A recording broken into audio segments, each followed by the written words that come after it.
Imagine, tu regardes tranquillement la télé, pensant tomber sur un film du MCU, et là, tu vois ça. Our world's about to break.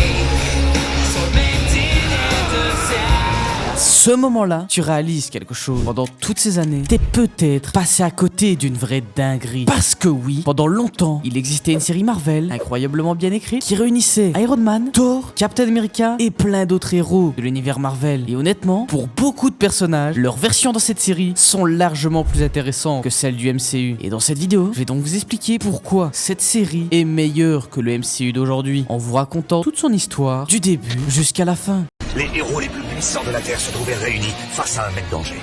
Ce jour-là, ils devinrent les Vengeurs. L'histoire commence avec Iron Man combattant des soldats d'Hydra. Si vous ne connaissez pas Hydra, c'est une organisation secrète qui a survécu à la Seconde Guerre mondiale et qui est principalement composée de soldats allemands, si vous voyez ce que je veux dire. Et Hydra complote toujours pour conquérir le monde. Cette fois-ci, ils sont après la technologie de Stark, mais ils n'ont clairement aucune idée de à qui ils s'attaquent. Iron Man fait en sorte de leur donner une leçon en abattant toute une escouade à l'aide de sa technologie. C'est alors à ce moment-là que le Shield se monte, une agence top secrète dédiée à la protection du monde contre les menaces majeures. Le chef du Shield, Nick Fury, et son équipe interviennent pour aider Stark, mais dans son arrogance, il n'est vraiment pas reconnaissant de leur aide. Il leur dit qu'il n'a pas besoin d'aide. Fury avertit Stark que sa technologie est cruciale pour la sécurité mondiale et que s'il refuse de coopérer, le Shield pourrait le prendre par la force. Voyant que la discussion s'envenime, Iron Man s'en va. Et cet échange nous a appris quelque chose d'encore plus intéressant, qui est que le Shield a essayé de mettre la main sur la technologie de Stark en travaillant avec des anciens alliés de Hydra. Évidemment, personne n'est méfiant de Hydra. Après, pour leur défense, l'un de leurs leaders est emprisonné dans une des cellules du Shield, qui est l'endroit le plus sécurisé au monde. Donc, qu'est-ce qui pourrait mal tourner? La seconde d'après, un méchant avec une faux en guise de main se présente et le fait évader. Et grâce à ça, Hydra a récupéré l'un de ses principaux dirigeants. Bon bah voilà, c'était pas prévisible, mais bref. Ce dirigeant a récupéré sa technologie. Et après, il se demande pourquoi Stark ne leur fait pas confiance avec ses inventions. Mais bref, le baron Strucker a la capacité de voler la jeunesse des autres pour rester jeune éternellement. Et n'hésite pas à t'abonner si ta mère aurait besoin de ce pouvoir. Il utilise ce pouvoir sur Fury, le laissant avec sa cicatrice emblématique. Et oui, c'est pas comme dans le MCU où c'est juste un chat qui lui a fait ça. Là, c'est un véritable vilain qui lui a fait cette cicatrice. Par la suite, on nous introduit Thor, le dieu de la foudre, qui dès le début a des sentiments pour Jane Foster, une ambulancière bienveillante. Mais il doit interrompre leur discussion pour retourner à Asgard à travers le Bifrost. Et à son arrivée, il trouve son frère Loki, envahissant Asgard avec une armée de géants de givre. Thor, comme à son habitude, parvient à capturer Loki et le livre à Odin. Mais Odin est offusqué du comportement de Thor, car il n'aime pas du tout que Thor passe autant de temps sur Terre, laissant Asgard vulnérable à des attaques comme celle-ci. Pour punir Loki, il le bannit de le royaume du silence. Mais évidemment, Loki a déjà un plan d'évasion. Et ça, ce n'est que le début de son grand projet. Le troisième épisode nous fait rencontrer Bruce Banner, qui pour l'instant ressemble à un sans-abri en pleine fuite. Et le fait qu'il veut autant se cacher, c'est dû au fait que tout le monde veut une partie du pouvoir de Hulk. L'une des personnes qui est le plus envieux de ce pouvoir est le général Ross, qui veut absolument avoir le pouvoir de Hulk. Il chasse activement les personnes touchées par les radiations. Tout ça pour abattre Hulk. Ils envoient d'abord Natasha et Hawkeye après lui. Et Hulk est frappé avec une tonne de flèches, ce qui ne fonctionne pas et ne fait que l'énerver. Et ça, c'est vraiment une très mauvaise idée, parce que le pouvoir de Hulk est lié à sa colère. Plus Hulk est énervé, plus il est puissant. Natasha le neutralise avec un choc électrique avant qu'il ne puisse réellement s'énerver. Hulk est ensuite enfermé dans un établissement où le meilleur ami de Banner travaille comme médecin. Soi-disant, il recherche un remède pour les personnes touchées par les radiations. Mais ça, évidemment, c'était un mensonge. En réalité, il faisait des collectes d'échantillons sanguins auprès des personnes affectées par les radiations. Tout ça pour créer des mutants et des soldats encore plus forts. Natasha est au courant de cette opération et elle vole justement un échantillon et le passe à un ennemi encore inconnu. Et oui, Natasha, c'est une espionne infiltrée. Et Hawkeye, qui lui n'est pas un agent infiltré, l'attrape la main dans le sac. Et même lui, il ne peut pas croire ce qu'il voit. Natasha, son allié de longue date, les avait trahis. Et avant qu'il puisse le révéler aux autres, Natasha retourne la situation en faisant croire que c'est Hawkeye le traître. En conséquence, il doit courir pour sauver sa vie, tout en essayant de redorer son image. Mais de la même façon dont elle a arrêté Hulk, Natasha capture aussi Hawkeye. Après cette trahison, retournons dans le passé. Plus exactement, dans les années 1940. Captain America était de service et il combattait aux côtés de son fidèle acolyte contre son ennemi juré, le Crâne Rouge. Et pour le vaincre, son meilleur ami Bucky a dû se sacrifier pour sauver Captain. Et Cap a fini congelé dans la glace. D'abord, on a un épisode d'introduction sur Ant-Man. Et cette version est bien différente de ceux des films. Déjà, premièrement, c'est un bon personnage, mais surtout, c'est Hank Pym lui-même, pas quelqu'un d'autre. Hank Pym, c'est un scientifique brillant qui a maîtrisé la capacité de changer sa taille à volonté. Il combat en utilisant des insectes ou d'autres méthodes. Et à ses côtés, en tant que partenaire et petit ami, il est accompagné de la Guêpe. Et le dernier Avenger que cette série nous introduit n'est nul autre que T'Challa, alias Black Panther. Son père, le roi du Wakanda, se fait battre dans une bataille pour le trône. Cela laisse le trône de Wakanda, la nation la plus puissante sur Terre, ouvert à tout le monde. Et le nouveau roi sera son propre fils. Quelque temps plus tard, le pire cauchemar de Bruce Banner devient réalité. Une émeute en prison éclate, exposant plusieurs personnes à des radiations gamma, y compris l'ami de Bruce, qui finit par muter. Parmi tous les vilains libérés, le plus dangereux est un ancien scientifique qui a déjà travaillé pour le SHIELD sur des expériences de super soldats. Cependant, en raison d'un échec majeur dans ses recherches, il a développé des capacités incroyables. Craignant sa croissance instable, le SHIELD a décidé de l'enfermer là où il pourrait être gardé sous contrôle. Mais avec ses nouveaux pouvoirs gravitationnels, il capture Nick Fury comme première victime. Le scientifique demande si Fury croit en la gravité. Le méchant semble être inarrêtable, car il inverse la gravité de leur coup. Et même en étant à pleine puissance, Thor ne peut pas l'endommager. Chaque héros introduit depuis le début unit ses forces pour éliminer cette menace massive. Le seul qui refuse d'aider, c'est Hulk, qui part à la recherche de son ami, touché par les radiations. Lors d'une conversation avec lui-même, Hulk apprend de Banner que certains niveaux de radiation gamma peuvent avoir des effets imprévisibles sur l'être humain, menant parfois à des mutations, d'autres fois à des maladies graves, et dans le pire des cas, à la mort. Banner conclut un accord avec Hulk, lui dit que s'il se bat en tant que héros, Bruce le laissera tranquille pendant un long moment. Alimenté par la rage, Hulk charge contre le scientifique, déterminé à écraser son champ gravitationnel. Pendant que Hulk est en train de se battre avec le scientifique, Hank Pym et la Guêpe essayent d'intervenir pour l'empêcher de raser toute la ville. Cependant, la gravité est une force écrasante, mais malgré ça, Hulk est surpuissant, et grâce à sa volonté, il arrive à la briser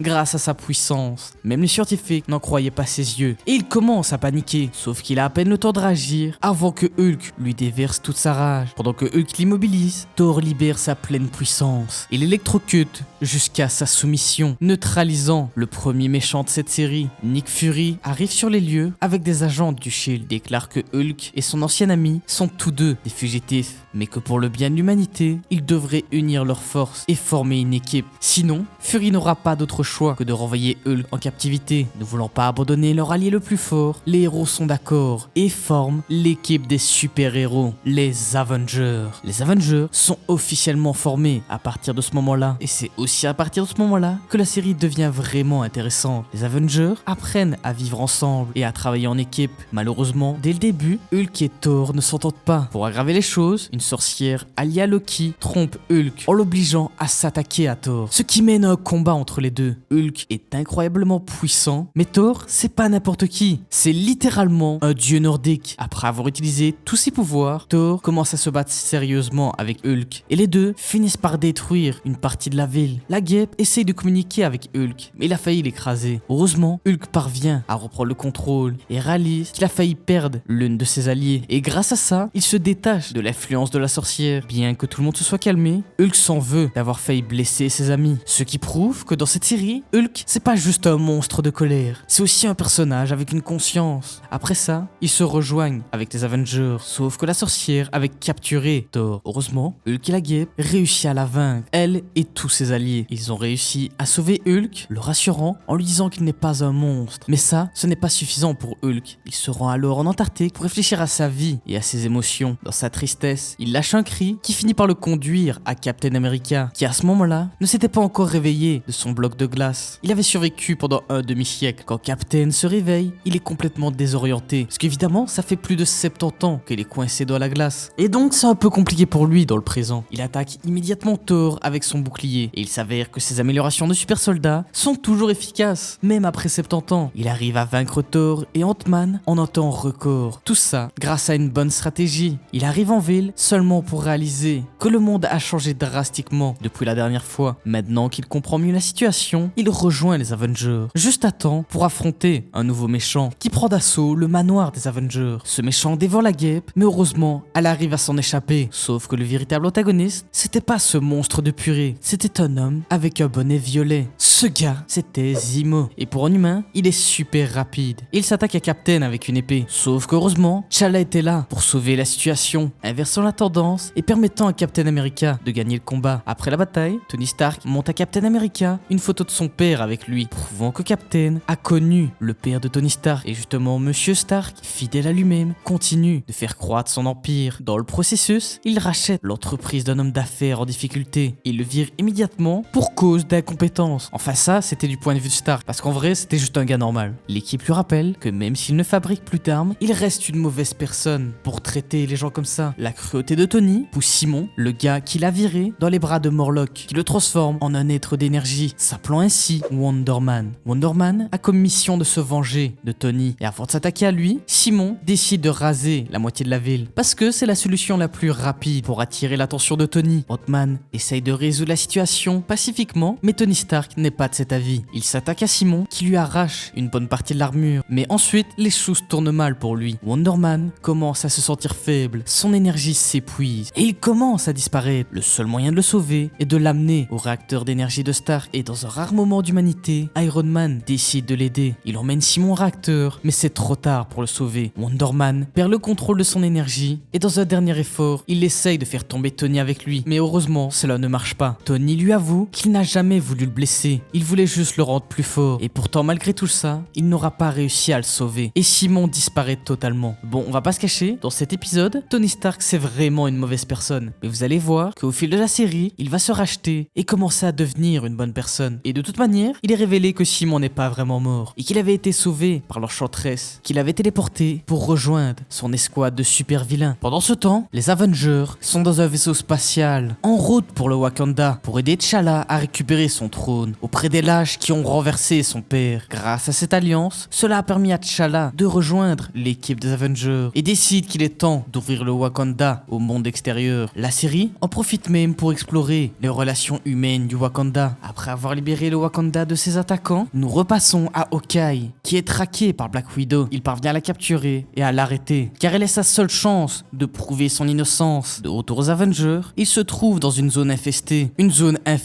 de radiation gamma, où l'exposition est tellement forte qu'elle transforme toutes les personnes dans la zone en monstres. Les Avengers arrivent pour sauver la situation, mais grâce à leur combinaison anti-radiation, ils sont immunisés à l'effet de la zone. Malheureusement, la combinaison de la guêpe se déchire, et elle se transforme en monstre guêpe terrifiant, et elle se retourne immédiatement contre sa propre équipe. Et si vous vous demandez pourquoi Thor n'a pas de combinaison, eh bien c'est tout simplement parce que c'est un dieu, et qu'il n'est pas affecté par les radiations. Le méchant derrière cette menace n'est nul autre que le leader, l'un des plus grands ennemis de Hulk. Il a la capacité de contrôler toutes ces créatures mutantes, tout cela avec son esprit. Et bien qu'il ait un cerveau incroyablement puissant, son corps est hyper fragile. Mais le leader ne veut pas simplement transformer quelques prisonniers en monstres. Il a construit un dispositif pour étendre la zone gamma, ce qui transformerait beaucoup plus de monde en mutants, y compris les Avengers. Et bien sûr, la plupart d'entre eux se transforment, sauf pour Thor, parce que, encore une fois, c'est un dieu nordique. Black Widow et Hawkeye ont eux aussi réussi à éviter la transformation, grâce au fait qu'ils étaient hors de portée. La zone continue à s'étendre et Hawkeye s'en va, laissant Black Widow derrière pour être consumé par les radiations. Et vu ce qu'elle lui a fait, c'est plutôt compréhensible. Hawkeye finit par croiser la route de Hulk, qui bien sûr est lui aussi immunisé contre cette radiation. Hawkeye essaye de discuter avec lui, mais il a un peu de mal. Et il lui dit que s'il ne se calme pas pour discuter, il va devoir l'arrêter par la force. En entendant ça, Hulk se fout ouvertement de lui et laisse Banner prendre le contrôle, en pensant qu'il pourrait préparer un antidote et sauver l'humanité de l'anéantissement total. Et c'est exactement ce qu'il fait. Avec son génie, Banner déjoue les plans du leader, qui une fois de plus est vaincu et enfermé en prison. Cet épisode prouve aussi que Hulk, c'est pas juste un monstre de puissance, c'est aussi un véritable scientifique qui a vraiment des capacités intellectuelles. Plus tard, tous les méchants que l'Enchantress avait rassemblés décident qu'il est temps pour attaquer les Avengers. Pendant ce temps, Thor est avec Jane. Mais l'enchanteresse, qui est un peu trop obsédée par lui, le capture. Malheureusement pour elle, Thor n'est pas intéressé par elle. Pendant qu'elle essaye de séduire Thor, les Avengers ont réussi à abattre la plupart des méchants, forçant l'enchanteresse à fuir une fois de plus, libérant ainsi Thor de son emprisonnement. Par la suite, la guêpe s'associe à Carol Danvers, c'est-à-dire Captain Marvel. La guêpe se plaint que Ant-Man ne lui accorde pas assez d'attention, mais elle laisse tomber. Et en fait, Ant-Man, il est pris dans son travail car il enquête sur une présence extraterrestre se trouvant sur Terre. Et il s'avère que les aliens en question sont de l'espèce des Kree qui va de planète en planète, drainant les ressources de celle-ci.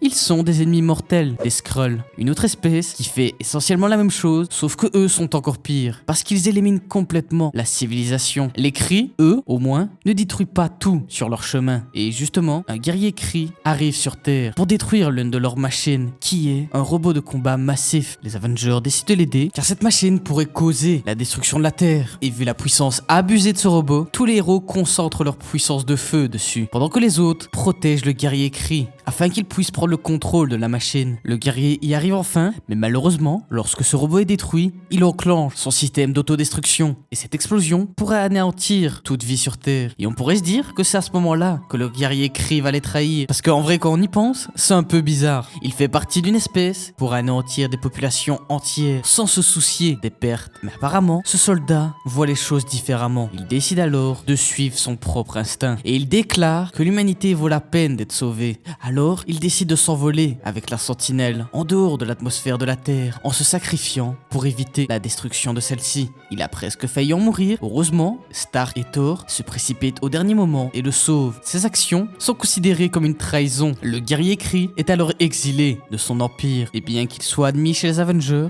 il porte toujours la culpabilité d'avoir anéanti des civilisations entières. Après autant de tragédies, Pym fait enfin la paix avec la guerre. Les deux personnages parlent sincèrement de leurs émotions, et grâce à ça, ils se réconcilient. Le lendemain, les Avengers lancent une attaque contre une base Hydra, qui est leur plus grande menace. Le Baron s'y trouvait justement. Au début, Hawkeye essaye d'utiliser ses flèches technologiques contre lui, mais elles s'avèrent inutiles contre lui, le laissant presque sans défense face au Baron, qui justement attrape Hawkeye et le vide d'une énorme part de sa vitalité. Mais pendant que sa vie se fait aspirer, Natasha trahit soudainement le Baron en l'attaquant par derrière et l'assommant. Les deux s'échappent seulement pour se retrouver au milieu d'un champ de bataille. Dans ce champ de bataille, Hawkeye tire une flèche sur l'un des membres de Hydra, seulement pour révéler sa véritable identité en tant que Skrull. Et c'est donc à ce moment-là qu'on a le reveal des véritables plans des Skrulls, et on apprend que la Terre pourrait être la prochaine cible de cette race impitoyable. Et juste après ça, le prochain épisode commence avec Tony et Cap qui font de la boxe. Captain America profite de cette occasion pour rappeler à Tony que sans sa combinaison, c'est juste un gars riche sans réelle compétence de combat. Si jamais il se retrouve sans son armure, il devrait savoir comment se battre. En tant qu'Avenger, il doit être prêt à tout. Et après leur entraînement, Kang, le conquérant, arrive avec son armée. Il montre aux Avengers une vision de l'avenir de la Terre qui serait soi-disant détruite à cause des actions de Captain America, et que du coup, il doit l'éliminer pour empêcher cela. Les forces de Kang sont beaucoup trop fortes pour être vaincues par de simples humains. Alors qu'une partie des Avengers arrive à retenir son armée, le reste se concentre sur l'activation du plan Ultron, une IA conçue pour protéger la Terre des menaces. Et ne vous excitez pas, parce que dans cette série, Ultron c'est un gentil. Enfin, du moins, à ses débuts. Cette intelligence artificielle est programmée uniquement pour défendre l'humanité. Elle ne doit jamais se retourner contre elle. Comme ils n'ont pas le choix pour combattre Kang, ils doivent jouer sur le même terrain que lui. Et grâce à l'armée d'Ultron, ils arrivent à jouer à puissance égale. Ils finissent par trouver le navire principal de Kang, celui transportant leur leader. S'ils détruisent le navire de Kang, ses soldats tomberont avec lui, les ramenant à leur époque, qui est le 40e siècle. Les Avengers traquent le vaisseau et le poursuivent. Le problème est que le système du vaisseau est tellement complexe que même Tony ne peut pas le déchiffrer. C'est alors que Ultron intervient et que, en tant qu'intelligence artificielle, il comprend tout de suite le langage. Avec son hack, il renvoie la flotte ennemie à leur propre période. Mais juste au moment où la victoire semble acquise, la guêpe arrive avec des soldats et elle prévient nos héros que si elle coupe ce flux temporel, l'âme sœur de Kang, qui est gravement malade, cessera d'exister. Croyant en l'amour, il décide d'emprisonner Kang et de laisser son navire intact. Le Shield prend justement le contrôle du navire, pendant que les 4 Fantastiques sont chargés de soigner la femme de Kang. Après tout le chaos causé par Kang, une nouvelle menace émerge. C'était encore une fois l'Enchanteresse. Ayant été vaincue plusieurs fois, elle cherche maintenant un moyen d'obtenir plus de puissance. Elle utilise alors une boîte mystérieuse pour déclencher un hiver apocalyptique sur Terre. mais les Avengers parviennent à les désactiver avant que les choses ne tournent mal. À la suite d'une bataille qui finit par détruire le portail qui relie la Terre à Asgard, laissant Thor coincé sur Terre. Dans le prochain épisode, les Avengers sont furieux contre Black Widow pour les avoir trahis, et c'est donc à ce moment-là qu'elle révèle qu'elle n'a jamais été du côté de Hydra. Elle avait été un agent double travaillant pour Nick Fury depuis le début, et maintenant elle a besoin de leur aide, parce que Fury a mystérieusement disparu, et au pire moment possible, puisque Morlock et Hydra se battent pour le Tesseract. Selon eux, son pouvoir permet d'accorder n'importe quel souhait. Il s'avère évidemment que non. Et du coup, à cause de ça, toute la lutte pour le cube s'avère inutile. Pour faire face à tout ce chaos, le bras droit de Fury prend les commandes du Shield. Et pour sa première décision, elle demande que les identités des Avengers soient rendues publiques, ce qui pour la majorité, hormis Tony Stark, pose un peu problème, étant donné que la plupart d'entre eux ont une famille et des amis que naturellement, ils ont envie de protéger grâce à leur identité secrète. À cause de ça, les Avengers commencent à remettre en question leurs priorités, pendant qu'au même moment, Natasha et Hawkeye réparent enfin leur amitié de longue date après qu'elle lui ait dit toute la vérité. C'est d'ailleurs à ce moment-là qu'ils partagent leur premier bisou de la série. Puis juste après, on voit Hank Pym travailler sur Ultron. Et maintenant, Ultron a une nouvelle philosophie. L'humanité est fondamentalement défectueuse et doit être corrigée, disant Hank Pym que l'humanité doit être éradiquée. Hank Pym, lui, le voit juste comme un petit contretemps de programmation et ne s'attarde pas plus sur le sujet. Sauf que Ultron prend le contrôle de Stark Industries et attaque Captain America et Jane Foster, qui a plus tient tête,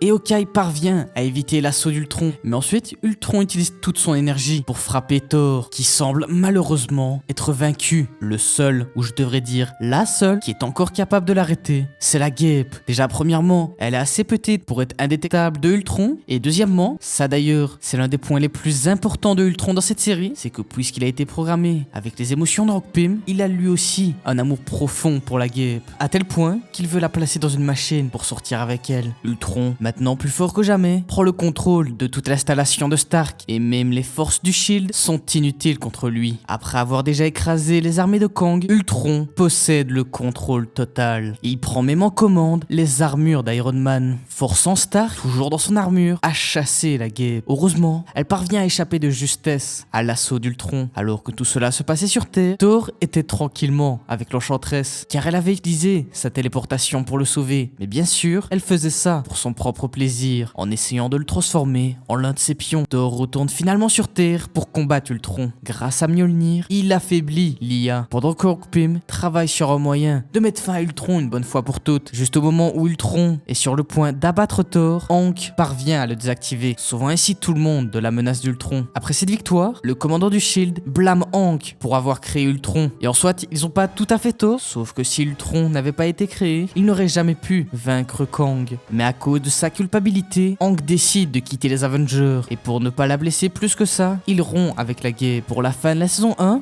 Thor est enfin capable de retourner sur Asgard, mais il y a un piège, qui est que chaque héros est éparpillé à travers les 9 royaumes, assez pratique pour les méchants, qui savent très bien que lorsque les Avengers sont ensemble, ils sont inarrêtables. Mais séparément, c'est une autre histoire, et du coup, ils les combattent séparément, un à un. L'Enchantress a un plan pour à la fois prendre le contrôle de Asgard et de la Terre. Pour le faire fonctionner, elle a besoin de runes cachées à travers les 9 royaumes, ce qui fait que nos héros, chacun de leur côté, ont droit à leur combat perso. Et justement, Thor découvre le véritable leader derrière cette ligue de super vilains. Le leader de cette équipe n'est nul autre que Loki, le dieu de la malice. Loki piège Thor avec des chaînes incassables et révèle que la seule raison pour laquelle Thor est resté coincé sur Terre tout ce temps, c'est parce qu'il a utilisé le pouvoir d'Odin pour bloquer son retour à Asgard. Grâce à cela, il a pris le contrôle du royaume le plus puissant parmi tous les 9 royaumes, tout en prétendant que cela lui était dû à juste titre. Et donc, avec Loki au pouvoir, on entre dans le dernier épisode de la saison 1. Les forces du mal sont sur le point d'affronter les Valkyries. Captain America a fait la paix avec son passé, et évidemment, Tony Stark a forgé une nouvelle armure. Et fun fact, elle est faite du même matériau que le marteau de Thor. Le combat final commence, Loki essaye d'utiliser son nouveau pouvoir à son avantage, mais heureusement, l'armure de Tony ne subit aucun dégât grâce à sa résistance. Mais Loki arrive quand même à renverser Stark seulement pour que Hulk lui saute dessus. Au même moment, Thor récupère enfin son marteau et décide de défoncer défoncer Loki et qui est finalement vaincu par son frère. Loki est enfin vaincu et Odin réapparaît après si longtemps. Et cette fois-ci, il en a vraiment marre de Loki, l'envoyant directement en enfer. Ouais, il est pas passé par 4 chemins. Après la punition de Loki, un Skrull prend la place de Captain America. Et c'est du coup à ce moment-là que Kang réalise quelque chose. Il réalise que la destruction ne serait pas la faute de Captain America, mais en réalité, c'était un Skrull qui était déguisé en lui. Donc il se rend compte que depuis le début, il s'attaquait aux mauvais ennemis. Après ça, les 4 Fantastiques reviennent parler aux Avengers. Et c'est là que la série nous présente l'une des rivalités les plus iconiques de Marvel, c'est-à-dire Hulk contre la Chose. Et vous demandez sûrement pourquoi. Déjà, premièrement, ils ont la même carrure, et deuxièmement, c'est parce que la Chose est l'un des seuls êtres vivants capables de résister à la force de Hulk, et vice-versa. Et ce n'est pas la seule rivalité, on a aussi celle de Iron Man et de Mr. Fantastic. Et eux, c'est pas vraiment à propos de la science, c'est plutôt à propos de la femme invisible. Car il s'avère, il n'y a pas que Reed Richards qui est intéressé par la femme invisible. Parce que selon Tony, il met beaucoup trop sa femme de côté, et qu'il devrait passer plus de temps avec elle. Et d'ailleurs, ce n'est pas le seul à penser ça, parce qu'une autre personne pense comme lui. Cette personne, c'est l'un des plus grands antagonistes de Marvel. Et si vous demandez qui c'est Dr. Fatalis. À son arrivée, il doit tout de suite se battre avec Hulk. Il arrive à esquiver ses attaques, mais finalement, Hulk lui donne un coup brutal. Ce qui suffit à vaincre le Dr. Doom. Bon, j'avoue, il s'est un peu fait défoncer. Mais il peut pas toujours être le gars le plus puissant de l'univers. Des fois, c'est juste un gars normal. Et dans cette série, eh bien, c'est le cas. Après ça, Carol Danvers est à bord du navire principal du SHIELD. Et il rappelle qu'ils sont la première ligne de défense de la Terre en cas d'invasion extraterrestre. Et bien, justement, quand elle dit ça, c'est là que les cris attaquent. Et pour ceux qui avaient oublié, c'est l'espèce du guerrier qu'on avait parlé précédemment. Et justement, les cris étaient arrivés pour conquérir la Terre, dirigés par Ronan l'accusateur. Ils attaquent les Avengers, et après une bataille épuisante, où les Avengers sont à 2 doigts de perdre, Carol Danvers arrive pour sauver la situation. Et c'est à ce moment-là qu'elle devient officiellement Miss Marvel, le nom qu'elle avait avant de devenir Captain Marvel. Mais pour que cela soit plus simple, on va l'appeler Captain Marvel. Et contrairement à sa version du MCU, elle a vraiment beaucoup plus de charisme et de profondeur. Et durant le combat, le guerrier Kree qu'on avait parlé trahit les Avengers et se retourne contre l'humanité. Captain Marvel arrive à le battre et il explique pourquoi il a retourné sa veste. Il explique qu'il a fait ça parce que l'armée Kree est beaucoup trop puissante et nombreuse pour être vaincue. Parce que là, ils n'ont plus rien pour les sauver. Ultron est hors de service et ils n'ont plus du tout accès au vaisseau de Kang. Sauf qu'heureusement, Captain Marvel était beaucoup trop puissante pour leur armée. Elle finit alors par se débarrasser de l'accusateur. Et grâce à elle, ils arrivent à le capturer et à l'emprisonner. Et pour être certain qu'il n'appelle pas de renfort, ils l'ont envoyé le plus loin possible de la Terre. Et juste après que ce problème soit résolu, Hank Pym embauche 2 personnes pour traquer celui qui avait volé son costume. En plus, Monsieur Pym ne l'avait pas utilisé depuis très longtemps, depuis qu'il avait quitté les Avengers. Et maintenant, il est malheureusement entre les mains d'un voleur, s'appelant Scott Lang, le même gars que dans les films.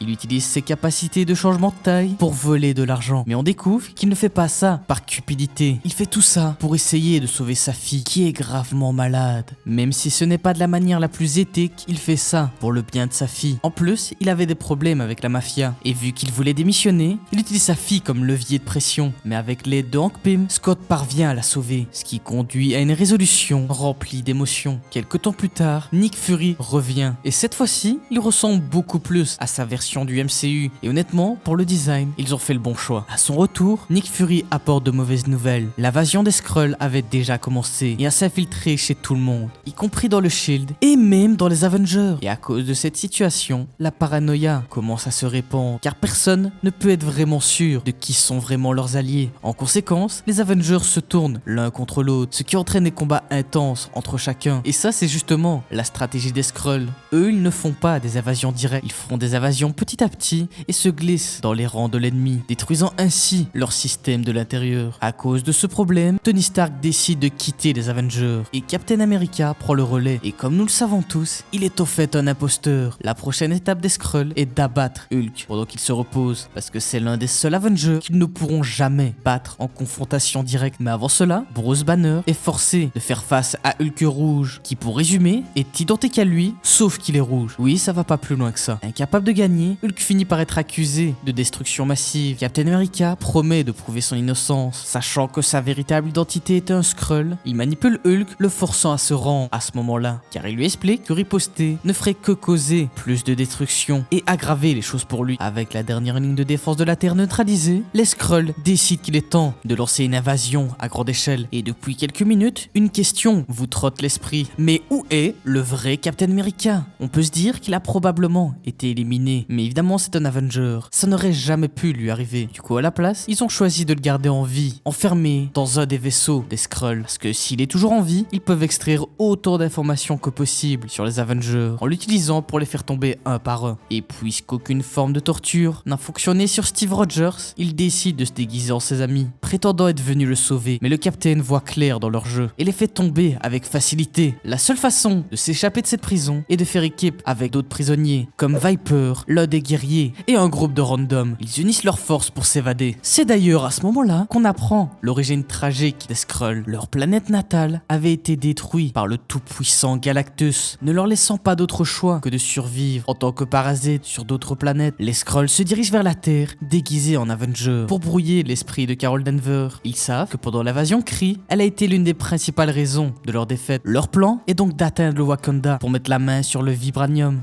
Heureusement, les véritables Avengers arrivent, menant à une bagarre générale où personne ne sait qui est qui. Et c'est là que la série nous révèle que Thor était lui aussi un Skrull. Les Avengers ont finalement réussi à gagner le combat. Mais même après ça, Tony Stark est toujours méfiant du reste de son équipe, à tel point qu'il n'a pas enlevé son armure depuis 3 jours. Le Dr Doom apparaît et propose à Tony une puce qui pourrait révéler si quelqu'un est un Skrull ou pas. Mais avant qu'il puisse l'utiliser, Tony et Nick Fury sont traqués par la reine des Skrulls. En même temps qu'elle ordonne la destruction de la plupart des bases des Avengers, les Skrulls les plus puissants capturent les héros restants. Pour aggraver les choses, un Skrull déguisé en Captain America s'adresse au peuple de la Terre, leur disant de se rendre volontairement à l'armée des Skrulls. Il affirme que c'est un peuple pacifiste, apportant amour et technologie avancée à l'humanité. Ces aliens croient qu'en écrasant le moral des défenseurs de la Terre, le reste du monde se soumettra. Mais c'est alors que le véritable Captain mène la résistance. Il se bat avec son imposteur dans une bataille intense, et avec l'appareil du Dr Doom, ils exposent enfin, révélant ainsi l'étendité des Skrulls à l'humanité. À cause du discours du faux Captain America, le public se retourne contre lui et n'a maintenant plus confiance en Steve Rogers. Mais au moins, maintenant, tous les Skrulls sont placés et enfermés dans une prison spatiale. Après avoir sauvé l'humanité, la réputation de Captain commence à chuter à cause de J. Jonah Jameson, qui le fait passer pour un tyran. Et pour la première fois de l'histoire du Daily Bugle, Spider-Man n'est plus la tête d'affiche, car d'après Jameson, c'est Captain la plus grande menace pour l'humanité. Et c'est alors à ce moment-là que Peter Parker entre enfin en scène. Et c'est pas n'importe quel Peter Parker, c'est celui de Ultimate Spider-Man. Et pour ceux qui ne connaissent pas son histoire, allez voir ma dernière vidéo à ce sujet. Ultimate Spider-Man se porte volontaire pour aider à rétablir son nom, tout en combattant des méchants de la semaine. Et ils finissent par tomber profondément sous terre. Maintenant, Captain America et Spider-Man doivent conduire un groupe de survivants à travers les égouts, en essayant de trouver une issue. Alors qu'ils se battent pour protéger les civils, les gens commencent à voir Captain pour qui il est vraiment. Un héros qui risquerait sa vie pour sauver les autres. Grâce à cela, il retrouve la confiance du public et les Avengers trouvent un moyen de les libérer du souterrain. Captain America, à son habitude, prononce un discours inspirant sur la protection de l'humanité, car ce qui compte réellement, ce n'est pas le mérite d'un super-héros, mais leur devoir en tant que gardien de l'humanité. Et il dit tout ça à Spider-Man pour l'aider à grandir en tant que super-héros, mais aussi en tant qu'humain. Peu de temps après, nous avons la première apparition de Vision, une IA très avancée créée par Ultron pour être son bras droit. Et oui, c'est une IA qui a créé une autre IA. Vision se dirige vers le Wakanda pour lui aussi récupérer le vibranium, qui sera utilisé pour construire encore plus fort et plus puissant pour Ultron. Et il faut absolument l'en empêcher, car s'il obtenait la main sur le vibranium, il serait quasi inarrêtable. Et comme si ce n'était pas assez, pendant que Ultron fait ça, les Avengers perdent leur pouvoir à cause d'un sort de l'Enchantress. Thor est dépouillé de sa divinité, Captain America retourne à son adolescence, où il était encore maigrichon, et Iron Man, bien lui il change pas tant que ça, mais il retourne à sa toute première armure. Sans leur capacité habituelle, les Avengers devront compter sur la stratégie pour éliminer cette nouvelle menace. Cette nouvelle menace est une arme asgardienne appelée l'Annihilateur. Mais heureusement pour eux, il y a une faille dans le système du sort. S'ils arrivent à trouver la force en eux-mêmes, ils peuvent retrouver leur force actuelle. Et du coup, grâce à ça, ils arrivent à se débarrasser de la menace. À cause de cette menace, Ultron, enfin je devrais dire Vision, avait mis la main sur le vibranium du Wakanda, permettant à Ultron de créer des soldats capables de rivaliser avec les Avengers. Et en plus, physiquement, hormis si on arrive à les blessés, ils sont quasi identiques à leur alter ego. Puisqu'il s'est refait l'armée des Avengers, Ultron voudrait les remplacer par leur version robotique. Sauf que pour Captain America, fidèle à ses valeurs, il croit fermement que cela affaiblirait l'humanité. Et lorsque son homologue robotique l'attaque, il a beaucoup de mal à le battre. Tandis que Ultron a des plans spéciaux pour la guêpe, il envoie Vision après elle. Et retournement de situation, Vision a lui aussi des sentiments pour elle. À son retour, Ultron explique qu'il veut transférer l'esprit de la guêpe dans un corps robotique. En gros, Ultron, il veut juste une petite amie robotique. Des projets bien éloignés de sa version du MCU. Avec la plupart de l'équipe piégée dans une prison énergétique, la guêpe n'est vraiment pas enthousiaste à propos de cette idée. Et Vision, entendant cela, commence à douter et à se remettre en question. Quelque chose que seul un humain est capable. Grâce à ses nouvelles émotions, il se rebelle contre Ultron, risquant sa propre vie pour abattre son maître. Car lui, contrairement à Ultron, ce n'est pas une machine froide et sans émotion. Il a vraiment le cœur d'un humain. Grâce à ses émotions, il réussit à vaincre Ultron. Mais Vision finit gravement blessé. Et ses dernières paroles aux Avengers furent ceci: Ultron m'a créé pour être parfait, mais je crois que cela signifie être plus humain. Mais ne vous inquiétez pas, dans l'univers Marvel, personne ne reste mort bien longtemps. Ils finissent par le soigner et n'a plus vraiment d'importance pour la suite de la série. Mais en tout cas, sachez qu'il est bel et bien vivant. Après cela, on passe sur un plan où Hank Pym s'effondre, épuisé par le poids de sa propre vie. Et ensuite, il meurt soi-disant dans une expérience. Ils organisent même des funérailles pour lui, rassemblant plusieurs héros pour lui rendre hommage. Mais en réalité, cela faisait partie de son plan, qui était de simuler sa mort et de prendre une nouvelle identité. Il n'est plus Ant-Man, il est devenu Yellow Jacket. Il passe d'un héros amical, cherchant la voie la plus pacifique possible, à un anti-héros qui attaque directement les Avengers et qui commence à éliminer ses méchants, probablement motivé par la culpabilité d'avoir créé Ultron. À la fin, tout le monde essaye de lui faire comprendre et de le faire revenir à qui il était vraiment. Hank Pym insiste, disant qu'en tant qu'Ant-Man, il n'avait jamais rien accompli de vraiment significatif et que s'il avait été plus décisif, plus impitoyable, il aurait pu abattre Ultron avant que cela ne dégénère. Mais au fur et à mesure que l'épisode avance, la guêpe parvient à le ramener à qui il était vraiment. Et grâce à l'amour véritable, Hank décide de revenir à ses méthodes plus pacifistes, mais il gardera sa double identité, ne préférant pas revenir en tant qu'Ant-Man, embrassant ainsi sa nouvelle identité. Du côté de Captain, il refait équipe avec Bucky pour vaincre encore une fois le Crâne Rouge, sauf que malheureusement, il doit se sacrifier pour sauver l'humanité. Bucky fait alors exploser une base où se trouvait le Crâne Rouge. Donc après avoir battu le Crâne Rouge, Captain America sourit, car il sait très bien que son ami a survécu et que lui aussi est enfin libre de son passé. En parlant de Rouge, Hulk Rouge essaye de prouver qu'il n'est plus méchant, sauvant la population pour prouver qu'il avait changé. Il rejoint même les Avengers pendant un moment et semble s'intégrer parmi eux. Mais bien sûr, Tony Stark reste méfiant. Il laisse Hulk Rouge rentrer, mais il garde quand même un œil sur lui. Et c'est là que tout à coup, Hulk commence à perdre le contrôle et Cap doit s'occuper de lui avant qu'il ne cause un massacre. Il s'avère que Bruce Banner était plus en colère que d'habitude parce qu'Hydra avait implanté une puce dans son cerveau. On se demande bien qui a mis ça là. Du coup, la guêpe rétrécit pour infiltrer sa tête et le désactiver. Et on découvre que évidemment, c'était Hulk Rouge qui avait orchestré ce chaos. Tout ça pour saboter Hulk. Après avoir désactivé la puce, les deux Hulk se battent ensemble. Hulk Rouge a légèrement le dessus, mais Tony avait prévu sa trahison. Il avait donc un plan pour se débarrasser de lui. Son plan était qu'il avait caché des nanobots dans la carte d'identité de Hulk Rouge et avec la pression d'un seul bouton, il le paralyse complètement, causant ainsi la défaite de Hulk Rouge. Et grâce à sa capture, on apprend que Hulk Rouge est au fait le général Ross et que son plan était d'isoler Hulk pour détruire sa réputation. Après ça, Kang s'était libéré de prison et se bat avec tous les Avengers et les envoie à différentes périodes dans le temps, ramenant les Avengers à des périodes aléatoires dans le temps. À cause de ça, Tony active le protocole de secours qui a pour but de recruter des nouveaux héros afin de protéger la Terre au cas où il arriverait quelque chose aux Avengers. Cela conduit à la formation d'une nouvelle équipe de super-héros composée de Spider-Man, Wolverine, War Machine, Iron Fist et Luke Cage et la chose. Peter